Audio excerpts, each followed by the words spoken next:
दोस्तों, हम सभी ने अपने जीवन में कभी न कभी किसी व्यक्ति की अंतिम यात्रा में शामिल जरूर हुए हैं। वह दृश्य आज भी यादों में ताजा है। एक बांस की बनी अर्थी, उस पर सफेद कफन में लिपटा हुआ निष्प्राण शरीर और वातावरण में गूंजता हुआ राम नाम सत्य है का स्वर।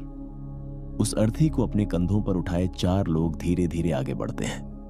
दूर से देखने पर यह सब एक सामान्य रस्म जैसा लगता है, एक अंतिम विदाई जैसा। लेकिन जो लोग उस अर्थी को अपने कंधों पर उठाते हैं, उनके भीतर उस समय क्या अनुभव चलता है, यह केवल वही समझ सकते हैं। अक्सर आपने श्मशान से लौटने वालों या घर के बुजुर्गों से यह बात जरूर सुनी होगी कि शुरुआत में सब कुछ सामान्य था, लेकिन जैसे जैसे वे श्मशान के करीब पहुंचे, अचानक उस शरीर का वजन इतना बढ़ गया मानो वे किसी इंसान को नहीं बल्कि लोहे के भारी बोझ को उठा रहे हों। कई बार तो ऐसा भी होता है कि मजबूत और जवान लोग भी उस बढ़ते वजन से लड़खड़ा जाते हैं।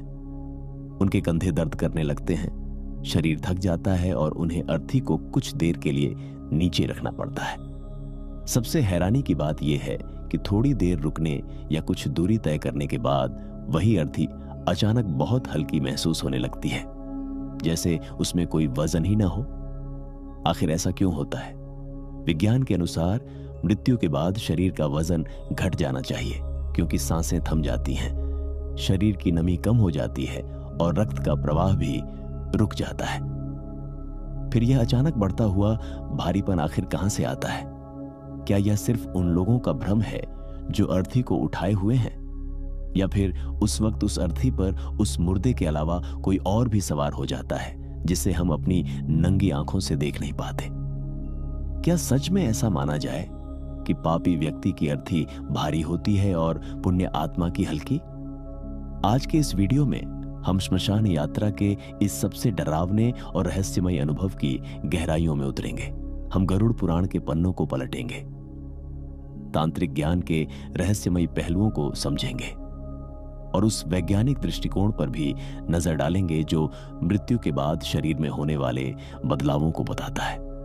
आज हम यह जानने की कोशिश करेंगे कि कंधों पर महसूस होने वाला वह भार सिर्फ शरीर का होता है या फिर कर्मों का, और आखिर क्यों हमारे बुजुर्ग कहते थे कि अगर अर्थी भारी लगने लगे तो राम नाम का उच्चारण और तेज कर देना चाहिए। तो तैयार हो जाइए, क्योंकि आज का यह वीडियो आपको मृत्यु के इस अनजाने बोझ का एहसास कराएगा।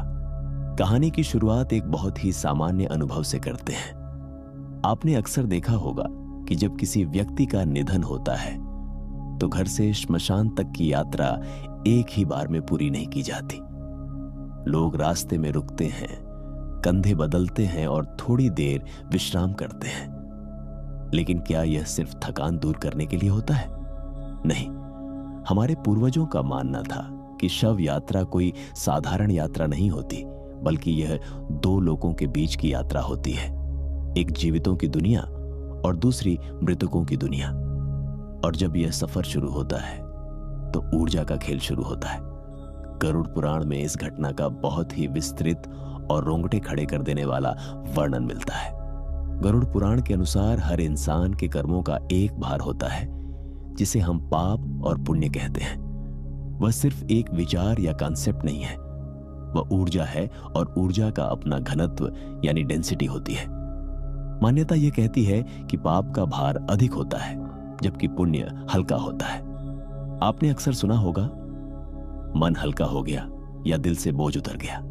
यह केवल कहने की बात नहीं, बल्कि एक गहरी अनुभूति है।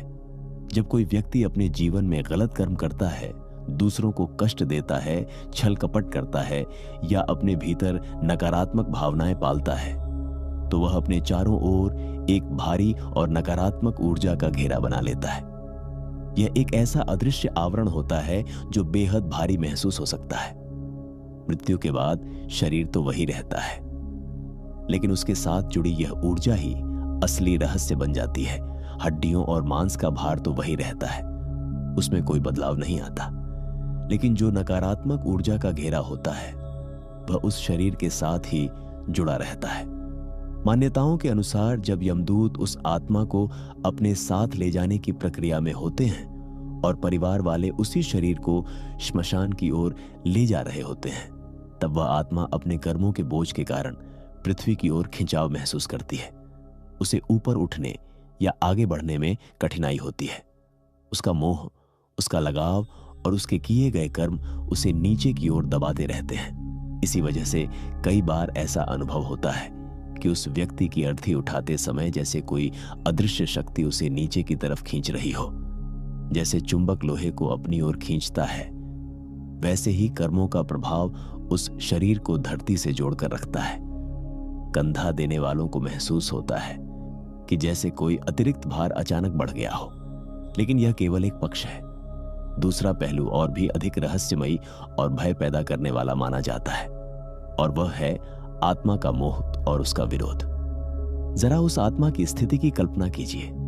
वह अभी अभी शरीर से अलग हुई है, भ्रमित है, अपने घर को देख रही है, अपने परिवार को देख रही है, अपनी जमा की हुई चीजों को देख रही है। उसका लगाव अब भी समाप्त नहीं हुआ है। वह अब भी खुद को उसी जीवन का हिस्सा मान रही है। अचानक वह देखती है कि लोग उसी शरीर को जिससे वह जुड़ी हुई थी उठाकर कहीं ले जा रहे हैं। उसे आभास होता है कि यह यात्रा उसे उस संसार से दूर ले जा रही है जिसे उसने अपनी पूरी जिंदगी में बनाया था। यह एहसास उसे विचलित कर देता है।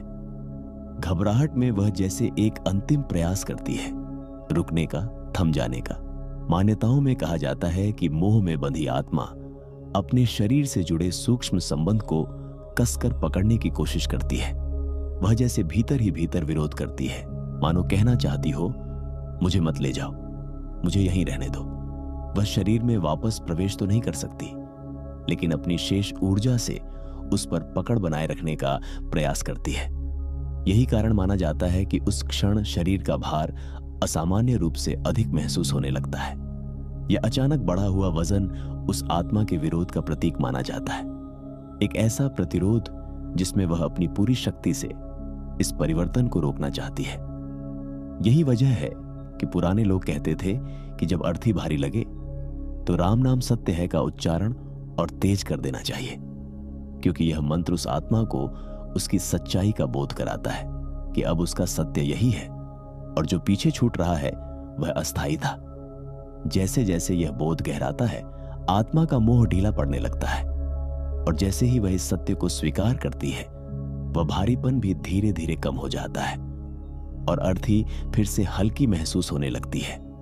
यह एक तरह की खींचतान होती है जो श्मशान तक चलती रहती है। अब हम इस रहस्य के उस हिस्से की ओर बढ़ते हैं जिसे सबसे गूढ़ और डरावना माना जाता है।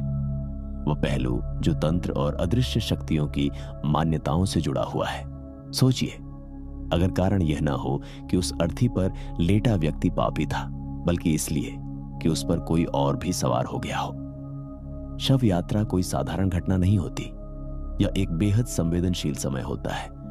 जिस रास्ते से अर्थी गुजरती है वह अक्सर सुनसान स्थानों, चौराहों, पुराने पेड़ों और निर्जन इलाकों से होकर निकलता है। तांत्रिक मान्यताओं के अनुसार ऐसे स्थानों को ऊर्जा के विशेष केंद्र माना जाता है, जहां भटकती हुई आत्माएं या निचली शक्तियां मौजूद हो सकती हैं। इन्हें आम भाषा में प्रेत या भटकती आत्माएं कहा जाता है। कहा जाता है कि ये शक्तियां हमेशा किसी माध्यम की तलाश में रहती हैं और एक ताजा मृत शरीर उन्हें अपनी ओर आकर्षित कर सकता है। उस शरीर से जुड़ी ऊर्जा और आसपास के लोगों का भय दोनों मिलकर एक अलग तरह का वातावरण बना देते हैं। कुछ मान्यताओं के अनुसार जब अर्थी ऐसे स्थानों से गुजरती है तो कभी कभी कोई भटकती हुई सत्ता उस पर सवार हो जाती है। उसका उद्देश्य उस ऊर्जा से जुड़ना या उससे कुछ लेना हो सकता है। ऐसे में जो भार महसूस होता है वह केवल शारीरिक नहीं, बल्कि एक अदृश्य ऊर्जा का प्रभाव माना जाता है, जिसका असर उठाने वालों के शरीर पर पड़ता है। इसी कारण से शव यात्रा के दौरान कुछ विशेष परंपराएं निभाई जाती हैं। आपने देखा होगा कि कई लोग रास्ते में अर्थी के ऊपर से सिक्के, बताशे या धान का लावा फेंकते हैं। बहुत से लोग इसे सामान्य दान समझते हैं, लेकिन इसके पीछे एक अलग मान्यता भी जुड़ी हुई है। कहा जाता है कि यह एक तरह से उन अदृश्य शक्तियों का ध्यान भटकाने का तरीका होता है, यानी उनका ध्यान उस शरीर से हटाकर उन वस्तुओं की ओर मोड़ दिया जाए ताकि यात्रा बिना किसी बाधा के पूरी हो सके। जैसे ही वह ध्यान बदलता है, अर्थी का भारीपन भी कम महसूस होने लगता है। ये सब मान्यताएं और विश्वास हैं जिनका उद्देश्य इस अनुभव को समझाने की कोशिश करना है। एक ऐसा अनुभव जो आज भी कई लोगों को सोचने पर मजबूर कर देता है। अब जरा विज्ञान की दुनिया की तरफ भी चलते हैं। क्या भौतिक विज्ञान के पास इस अचानक महसूस होने वाले भारीपन का कोई जवाब है? जी हां, विज्ञान भी अपनी एक अलग व्याख्या देता है जिसे डेड वेट और लाइव वेट का अंतर कहा जाता है। आपने शायद महसूस किया होगा कि किसी बेहोश व्यक्ति को उठाना एक होश में खड़े व्यक्ति को उठाने से कहीं ज्यादा कठिन लगता है, जबकि दोनों का वजन लगभग समान होता है। जब आप किसी जीवित इंसान को उठाते हैं तो वह अनजाने में ही अपने शरीर को थोड़ा संतुलित कर लेता है। वह अपने वजन को संभालता है, अपने हाथ पैर को स्थिर रखता है और अपने गुरुत्वाकर्षण केंद्र को उस व्यक्ति के अनुसार ढाल लेता है जो उसे उठा रहा है। इससे भार बराबर बंट जाता है। लेकिन एक मृत शरीर पूरी तरह से डेड वेट होता है। उसमें कोई संतुलन नहीं होता और गुरुत्वाकर्षण उसे सीधे नीचे की ओर खींचता है। जब अर्थी को लेकर लोग चलते हैं तो शरीर हल्का सा हिलता है। अंदर के अंग और तरल पदार्थ भी अपने स्थान बदलते हैं। इससे शरीर का संतुलन बार बार बदलता रहता है। अर्थी उठाने वाले आमतौर पर 4 लोग होते हैं और अगर उनमें से किसी एक का कदम थोड़ा भी बिगड़ जाए या ऊंचाई में फर्क हो जाए तो अचानक पूरा वजन 1 या 2 लोगों पर आ सकता है। ऐसे में उन्हें लगता है कि वजन अचानक बहुत ज्यादा बढ़ गया है। असल में वजन नहीं बढ़ता, बल्कि संतुलन बिगड़ जाता है। इसके अलावा शव यात्रा में थकान भी एक बड़ा कारण होती है। दुख का माहौल, भावनात्मक तनाव, रोना और लंबी दूरी तक पैदल चलना, इन सब का असर शरीर और दिमाग दोनों पर पड़ता है। जब दिमाग थका होता है तो वह किसी भी बोझ को वास्तविक से ज्यादा भारी महसूस करने लगता है। कई बार इसे सामूहिक मनोवैज्ञानिक प्रभाव भी कहा जाता है। जहां एक व्यक्ति को वजन ज्यादा महसूस होता है तो बाकी लोग भी वैसा ही अनुभव करने लगते हैं। फिर भी कुछ घटनाएं ऐसी बताई जाती हैं जहां यह भारीपन इतना बढ़ जाता है कि अर्थी को बीच रास्ते में नीचे रखना पड़ता है और कुछ देर बाद वही अर्थी अचानक हल्की लगने लगती है। या कभी कभी ऐसा भी कहा जाता है कि मजबूत लोग भी एक दुबले शरीर को उठाने में संघर्ष करने लगते हैं। ऐसी घटनाओं को समझाना विज्ञान के लिए भी आसान नहीं होता और यहीं से रहस्य की परतें और गहरी लगने लगती है। इसी से जुड़ी एक और मान्यता दिशाओं के बारे में भी मिलती है। वास्तुशास्त्र और कुछ प्राचीन मान्यताओं के अनुसार दक्षिण दिशा को यम की दिशा माना जाता है। इसलिए मृत शरीर को रखते समय उसके पैरों की दिशा दक्षिण की ओर रखने की परंपरा कही जाती है, लेकिन श्मशान ले जाते समय सिर आगे होगा या पैर। यह अलग अलग समुदायों में अलग अलग तरीके से किया जाता है। कहा जाता है कि यदि गलती से शव का मुख घर की दिशा की ओर हो जाए तो उसका भार बढ़ा हुआ महसूस हो सकता है। मान्यता यह है कि आत्मा अपने घर को देखती है और उसका लगाव फिर से जाग सकता है। उसी खिंचाव के कारण शरीर भारी लगने लगता है। इसलिए कई जगह यह ध्यान रखा जाता है कि एक बार घर से निकलने के बाद शव का रुख आगे की ओर ही रहे, ताकि प्रतीकात्मक रूप से यह संदेश दिया जा सके कि अब पीछे मुड़कर नहीं देखना है। एक और दिलचस्प मान्यता ग्रामीण क्षेत्रों में सुनने को मिलती है कि कुंवारी या जवान अर्थी भारी होती है। यदि किसी युवक या युवती का निधन विवाह से पहले हो जाए तो लोग कहते हैं कि उनकी अर्थी उठाना कठिन होता है। इसके पीछे यह धारणा बताई जाती है कि उनकी बहुत सी इच्छाएं अधूरी रह जाती हैं, सपने, आकांक्षाएं और जीवन जीने की लालसा। इसके विपरीत एक बुजुर्ग व्यक्ति जिसने अपनी पूरी जिंदगी जी ली हो, परिवार देखा हो और संतोष पाया हो, उसकी आत्मा को अधिक शांत और तृप्त माना जाता है। इसलिए कहा जाता है कि उसका शरीर छोड़ना सहज होता है और अर्थी भी हल्की महसूस होती है। जबकि एक युवा मृत्यु के साथ भावनात्मक संघर्ष की बात कही जाती है जो इस अनुभव को और भारी बना देती है। इसी भारीपन को कम करने या संतुलित रखने के लिए समाज में कई परंपराएं भी निभाई जाती हैं। आपने देखा होगा कि शव यात्रा के दौरान बार बार कंधा बदला जाता है। कंधा देना पुण्य का कार्य माना जाता है, लेकिन इसके पीछे एक व्यावहारिक कारण भी है। जब एक ही व्यक्ति लंबे समय तक अर्थी उठाता है तो वह जल्दी थक जाता है। इसलिए कंधा बदलने से भार बराबर बढ़ जाता है और यात्रा सुचारू रूप से चलती रहती है। इसे आप एक तरह की रिले रेस की तरह समझ सकते हैं, जहां हर व्यक्ति थोड़ी दूरी तक उस भार को संभालता है और फिर अगला व्यक्ति उसे आगे बढ़ाता है। इससे न केवल शारीरिक थकान कम होती है, बल्कि यात्रा भी संतुलित तरीके से पूरी होती है। इसी से जुड़ी एक और परंपरा है, रास्ते में शव यात्रा को थोड़ी देर के लिए रोकना और अर्थी को जमीन पर रखना। कई जगह इसे विश्राम स्थान या विसावा कहा जाता है। घर और श्मशान के बीच एक तय जगह होती है जहां कुछ देर के लिए अर्थी रखी जाती है। यह इसलिए नहीं कि मृत शरीर को आराम चाहिए, बल्कि इसलिए कि यात्रा में शामिल लोग थोड़ा ठहर सकें, अपनी सांस संभाल सकें और आगे की यात्रा के लिए खुद को तैयार कर सकें। यही विराम उस पूरे अनुभव को और भी रहस्यमय और गहरा बना देता है। गरुड़ पुराण में वर्णन मिलता है कि यह ठहराव आत्मा को एक तरह का रियलिटी चेक देने के लिए होता है। शुरुआत में आत्मा असमंजस और घबराहट में होती है, लेकिन जब अर्थी को बीच रास्ते में रोका जाता है तो उसे एक पल मिलता है यह समझने का कि अब वह इस संसार से विदा हो चुकी है। यह उसका अंतिम सफर है। अक्सर माना जाता है कि इस विराम के बाद अर्थी का भार कुछ हल्का महसूस होने लगता है, क्योंकि आत्मा धीरे धीरे इस सत्य को स्वीकार करने लगती है और उसका विरोध कम हो जाता है। इसी दौरान कई जगहों पर दिशा बदलने की परंपरा भी निभाई जाती है। पहले जहां पैर आगे होते हैं, वहां बाद में सिर आगे कर दिया जाता है। यह प्रतीकात्मक रूप से आत्मा को यह संकेत देने का तरीका माना जाता है कि अब घर पीछे छूट चुका है और आगे केवल अंतिम गंतव्य है। यह एक मानसिक और आध्यात्मिक विराम की तरह होता है, जो पूरी यात्रा को सहज बनाने में मदद करता है।